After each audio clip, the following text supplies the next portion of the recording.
चलती ट्रेन पर 10 बहू का ससुराल। यार हद होती है, इतनी मेहनत से आज मैंने सब्जी बनाई थी और सारी की सारी गिर गई। अब तो ये रोज का नाटक हो गया है। मैं तो तंग आ चुकी हूँ इस ट्रेन में रहकर। सच कह रही हो रीमा, अब इस चलती ट्रेन में हमारी गृहस्थी और नहीं बच सकती। क्या क्या सपने लेकर आए थे हम अपनी चलती ट्रेन ससुराल में। यहाँ रहेंगे, लाइफ को अच्छे से एक्सप्लोर करेंगे, लाइफ में एडवेंचर होगा, लेकिन यहाँ तो उल्टा हमें धक्के लग रहे हैं। चैन की नींद भी नहीं सो पाती हूँ। चलती ट्रेन में हम पागल थे जो इस चलती ट्रेन में रहने का फैसला किया। बस अब बहुत हुआ। अब इस चलती ट्रेन में मैं तो और नहीं रह सकती हूँ। ऐसा क्या कारण था जो इन लोगों ने इस चलती ट्रेन में रहने का फैसला किया था, और क्यों आज इन सबको अपने इस फैसले पर इतना अफसोस हो रहा था? आइए इसे जानने के लिए कहानी में थोड़ा पीछे चलते हैं। तुम लोग हमारी बात को समझने की कोशिश क्यों नहीं कर रही हो? देखो, हम भाइयों का कोई भी नहीं है। बड़ी मुश्किल से मेहनत मजदूरी करके हमने पढ़ाई की और उस ट्रेन में नौकरी हासिल की। वो तो न जाने हमारी किस्मत कितनी अच्छी थी कि ट्रेन का एक डिब्बा हम भाइयों के रहने के लिए मिल गया। उस ट्रेन के एक डिब्बे में ही हमारी दुनिया बसी है। हम भाई तुम बहनों से बहुत प्यार करते हैं, लेकिन उस ट्रेन के अंदर तुम हमारे साथ नहीं रह पाओगी। मुझे तो लगता है कि तुम लोगों को हमसे प्यार ही नहीं है। अगर होता तो तुम इतने साल के रिलेशनशिप के बाद हमसे शादी करने की क्यों मना करते? हम शादी करना चाहते हैं, लेकिन न करने का कारण भी तो तुम अच्छे से जानती हो ना। क्यों इतनी फिक्र कर रहे हो? हम सभी बहनें बचपन से ही काफी एडवेंचरस रही हैं। हाइकिंग करना, रिवर राफ्टिंग करना, स्काई डाइविंग करना काफी आम बात है हमारे लिए। तो हम तुम्हारे साथ उस चलती ट्रेन में क्यों नहीं रह सकते? और नहीं तो क्या। और मैं तो यहाँ तक सोच रही हूँ कि हम अपनी चलती ट्रेन ससुराल में कुछ धमाकेदार एंट्री करेंगे। ऐसी एंट्री कि आज से पहले कभी किसी ने नहीं की होगी। उन सभी बहनों की बातें सुन अब उनके बॉयफ्रेंड भी उनको मना नहीं कर पाते, और इस समय में वो लोग एक दूसरे से शादी कर लेते हैं। शादी के बाद 10 के 10 बहनें अपने पतियों के साथ एक माउंटेन के टॉप पर जाती हैं, जहां पर एक बड़ा सा हेलीकॉप्टर होता है। अरे ये हेलीकॉप्टर किसका है और हम इस माउंटेन के टॉप पर क्या कर रहे हैं? हम क्या हेलीकॉप्टर से कहीं जा रहे हैं? तुम लोग जानते हो ना कि हमें अभी छुट्टी नहीं मिली है। हम ऐसे बिन बताए कहीं जा नहीं सकते। तुम लोग इतनी टेंशन क्यों ले रहे हो? याद नहीं हमने क्या कहा था? हम अपनी चलती ट्रेन ससुराल में एक धमाकेदार एंट्री लेने वाले हैं, इसीलिए तो हम यहाँ आए हैं। सभी 10 बहू अपने पतियों के साथ उस हेलीकॉप्टर में चढ़ जाती हैं, और वो हेलीकॉप्टर सीधा उड़ता हुआ उस चलती ट्रेन का पीछा करता है, जिसमें वो सभी भाई काम किया करते थे। आशा हेलीकॉप्टर से ट्रेन के ऊपरी हिस्से तक एक सीढ़ी लटका देता है, जिससे देख। अरे कहीं जो मैं सोच रहा हूँ वो तो तुम सब नहीं करने वाली हो ना? देखो, ये खतरों के खिलाड़ी नहीं है जो तुम सोच रही हो। ऐसा बिल्कुल मत करना। हम बहनों ने जो ठान लिया वो तो हम करके ही रहते हैं। इतना कहकर अब सभी बहनें उन चीजों की मदद से एक एक कर चलती ट्रेन की खिड़की से अपने ट्रेन ससुराल में एंटर होती हैं। ये सब देख उन सब के पति काफी हैरान होते हैं। थोड़ी देर में जब ट्रेन प्लेटफॉर्म पर जाकर रुकती है तो सबके पति हेलीकॉप्टर से प्लेटफॉर्म पर उतरते हैं और अब अपने ट्रेन के डिब्बे के अंदर जाते हैं। अरे तुम सब ठीक तो हो ना? किसी को कहीं चोट तो नहीं लगी? ये सब क्या था? तुम लोग ये क्या कर रही थी? और जान हम भाइयों की निकल रही थी। तुम सबको तो पता है कि हम लोग कितने एडवेंचरस हैं। आज तक हमने अपनी लाइफ में हर चीज एडवेंचर के साथ ही की है, तो भला आपके ससुराल में एंट्री कैसे फीकी लेते? जब हमारा ससुराल ही चलती ट्रेन है तो एंट्री पर तो कुछ धमाकेदार बनता ही है। अपनी चलती ट्रेन ससुराल में रहने के लिए रोज रोज अलग अलग जगह देखने को मिलेगी, वो भी फ्री में। कितना मजा आएगा ना? मैं तो कुछ ऐसी लाइफ चाहती थी शादी के बाद। जितना सोचा था उससे ज्यादा मिल गई। सभी बहू अपने चलते ट्रेन ससुराल में इस धमाकेदार एंट्री के बाद काफी ज्यादा खुश थी। लेकिन क्या इस चलती ट्रेन के अंदर घर गृहस्थी बसना इन सभी लोगों के लिए इतना आसान होगा, या उनकी जिंदगी में नई मुश्किलें आएंगी? इसे जानने के लिए कहानी में बने रहिए। चाय चाय चाय लो, चाय गर्मा गर्म चाय ले लो। चाय वाला चाय, 10 रुपए की चाय ले लो। चाय। अरे ठंडी ठंडी कोल्ड ड्रिंक, वो कोल्ड ड्रिंक वाला कोल्ड ड्रिंक ले लो, कोल्ड ड्रिंक ले लो। अरे यार, कौन है सुबह सुबह चाय कोल्ड ड्रिंक लेकर शुरू हो गया है? नहीं चाहिए तुम्हारी ठंडी चाय और गरम कोल्ड ड्रिंक। सोने दो, मुश्किल से तो नींद लगी थी। कौन आ गया सुबह सुबह डिस्टर्ब करने के लिए? वो सभी बहुएं जैसे ही उठती हैं तो देखती हैं कि ट्रेन प्लेटफॉर्म पर रुकी है। कोई प्लेटफॉर्म पर चाय समोसे बेच रहा है तो कोई कोल्ड ड्रिंक, चिप्स। प्लेटफॉर्म से आ रहे लगातार शोर की वजह से कोई भी बहू ठीक से सो नहीं पाती। अरे यार, क्या मुसीबत है? एक तो रात भर ट्रेन में इतने झटके लगे, वैसे ही मुझे नींद नहीं आ रही थी, ऊपर से अब ये शोर में तो सारी मेरी नींद ही उड़ गई है। मैं तो जा रही हूँ नहाने के लिए। अब नहा कर जब तक गर्मा गर्म कॉफी ना पी लो तब तक आंखों से नींद नहीं जाने वाली। ट्रेन के एक ही डिब्बे में इन सभी बहुओं को अब गुजारा करना था। 2 बहुएं एक एक वॉशरूम में चली जाती हैं, जिसके चलते अब बाकी बहुओं को उनके निकलने का काफी देर तक इंतजार करना पड़ता है। अरे यार जल्दी निकलो ना, ऐसा लग रहा है कि अंदर जाकर सो ही गई हो। मेरे पेट में इतनी तेज का प्रेशर बन रहा है, अगर 2 मिनट में गेट नहीं खुला तो यही कार्यक्रम हो जाएगा। दूसरे डिब्बे में भी तो वॉशरूम है ना, चलो हम उस वॉशरूम में चलते हैं। मोनिका और पूनम जैसे ही ट्रेन के दूसरे डिब्बे के वॉशरूम में जाते हैं तो वहां की गंदगी देख सीधा वापस अपने ट्रेन के डिब्बे में आ जाते हैं। कितना गंदा बाथरूम था ना, मेरा तो उल्टी जैसा मन हो गया। अब तो मैं बाद में ही नहाऊंगी, एक काम करती हूँ तब तक कॉफी बना लेती हूँ। अब जब तक बाकी बहुएं फ्रेश होकर नहा रही थीं, तब तक पूनम सबके लिए ट्रेन के डिब्बे में बने छोटे से गैस सिलेंडर पर कॉफी बनाने लगती है। तभी बार बार ट्रेन में लग रहे झटके की वजह से गर्मा गर्म कॉफी पूनम के हाथ पर गिर जाती है। मेरा हाथ। हे भगवान पूनम, तुम्हारा तो हाथ पूरा लाल हो गया है। कोई दवाई रखी है क्या लगाने के लिए? दवाई तो नहीं है, नारियल का तेल है, मैं जल्दी से लेकर आती हूँ। आशा नारियल का तेल लाती है और पूनम के हाथ पर लगा देती है। अब सभी बहुएं चाय नाश्ता करके बैठ जाती हैं। थोड़ी देर में सबके खाने का वक्त होता है। आरती और सरोज मिलकर खाना बनाती हैं, लेकिन फिर से चलती ट्रेन और झटकों की वजह से उन्हें खाना बनाने में काफी दिक्कत आती है और गलती से सरोज के हाथ से सब्जी का बर्तन छूटकर नीचे गिर जाता है, जिसे देख अरे नहीं, ये क्या हुआ, सारी सब्जी नीचे गिर गई। अब हम क्या करेंगे? अब क्या रूखी सूखी रोटी खाकर काम चलाना पड़ेगा? नहीं, अब हमें दोबारा से सब्जी बनानी पड़ेगी। सॉरी गाइस, वो ट्रेन में इतनी तेज का झटका लगा, हाथ से बर्तन ही छूट कर गिर गया, सारी मेहनत बेकार हो गई। कोई बात नहीं सरोज, इसमें तुम्हारी भी क्या ही गलती है। आज तो हमारी चलती ट्रेन में पहले ही दिन में, एक दिन में इतना सब कुछ देख लिया, ना जाने आने वाले दिनों में क्या क्या होने वाला है। जैसे जैसे समय गुजरता है वैसे वैसे उन सभी लोगों को उस चलती ट्रेन में रहने में काफी परेशानी आती है। प्लेटफॉर्म के शोर से कभी वो चैन की नींद नहीं सो पाती, तो कभी ट्रेन के झटकों की वजह से सामान गिरने के साथ साथ खुद भी गिर जाती थी। 2 ही बाथरूम होने की वजह से अब उन सबको फ्रेश होने नहाने में भी काफी दिक्कत परेशानी आती है। यार मुझे तो लगता था कि चलती ट्रेन में रहेंगे तो हर रोज नए नए नज़ारे देखने को मिलेंगे, लेकिन बार बार यही 7-8 स्टेशन के चक्कर लगाते हैं और दिखने को क्या मिलता है? प्लेटफॉर्म पर हजारों की भीड़, या तो फिर ये खेत, और तो कुछ है ही नहीं यहाँ देखने को।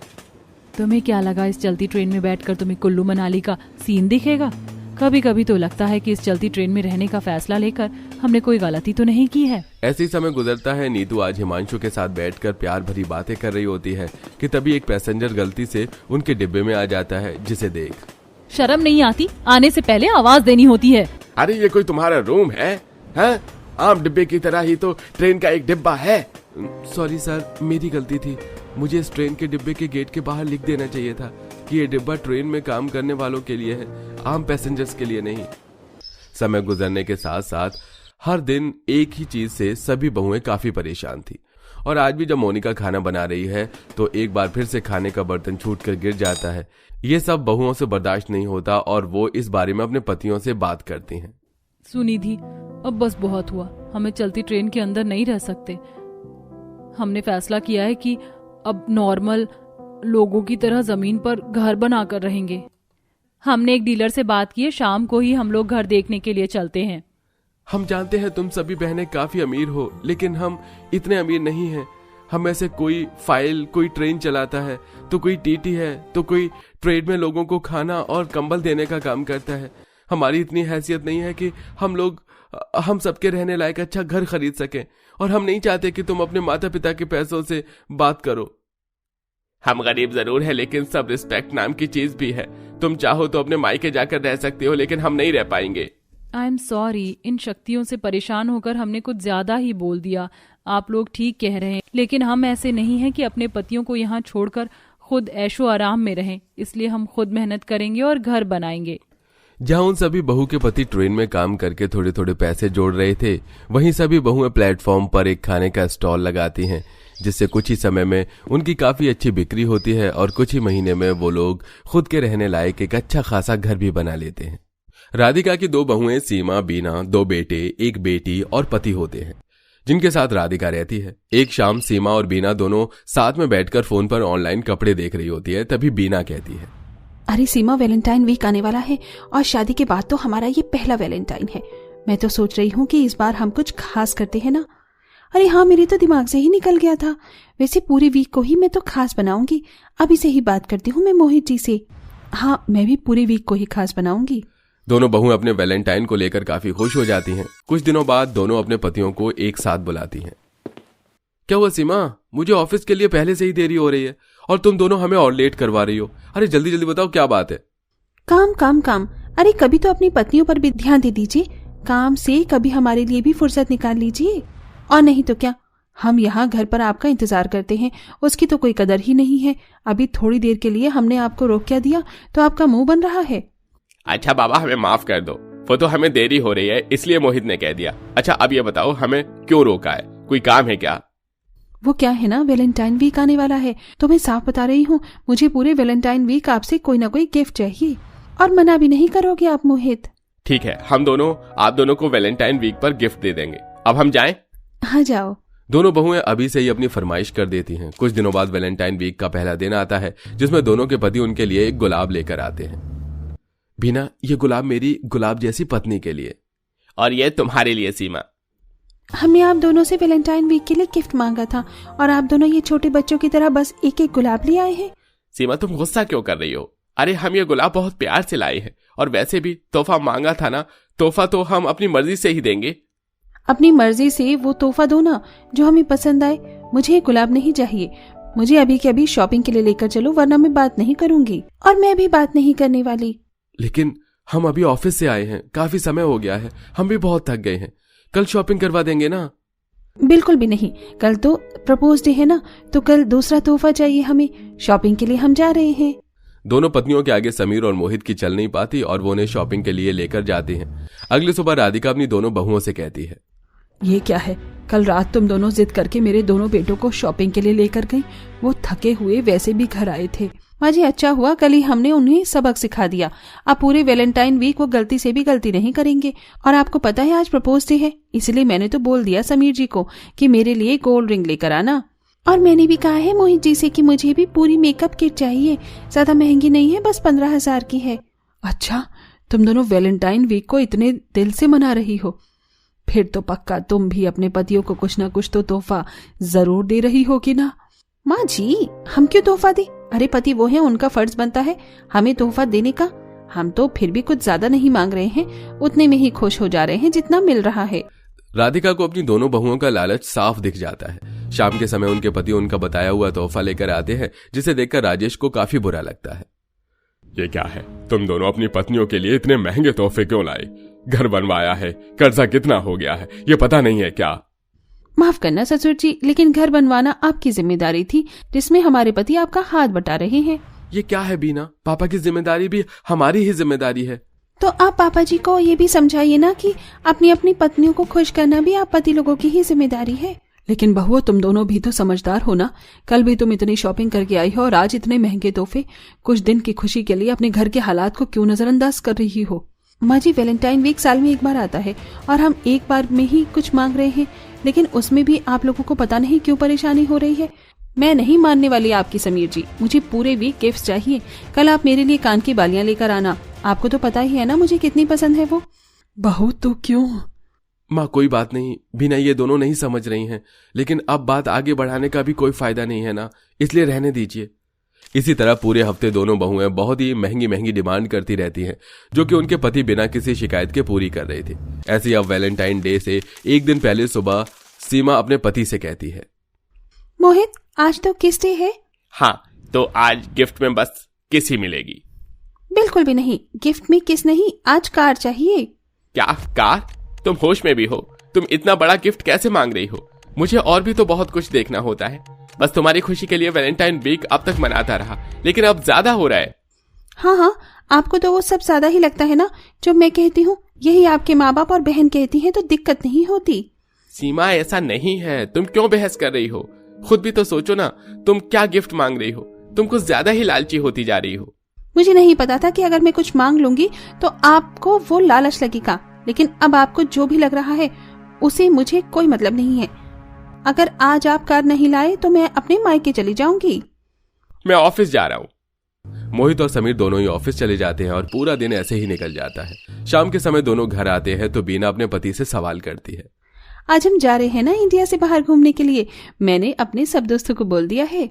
नहीं बीना, बजट नहीं है, समझो ना। बजट नहीं है? अरे हमें जिंदगी भर तो यहीं रहना है। एक बार ही तो कहीं बाहर जाने का गिफ्ट मांगा, उसमें भी आप अपना बजट घुसा रहे हो। और कार लाई हो या नहीं आप मोहित? नहीं। क्या हद होती है। आप लोग अपनी पत्नियों को खुश करने के लिए उनकी एक डिमांड तक पूरी नहीं कर सकते।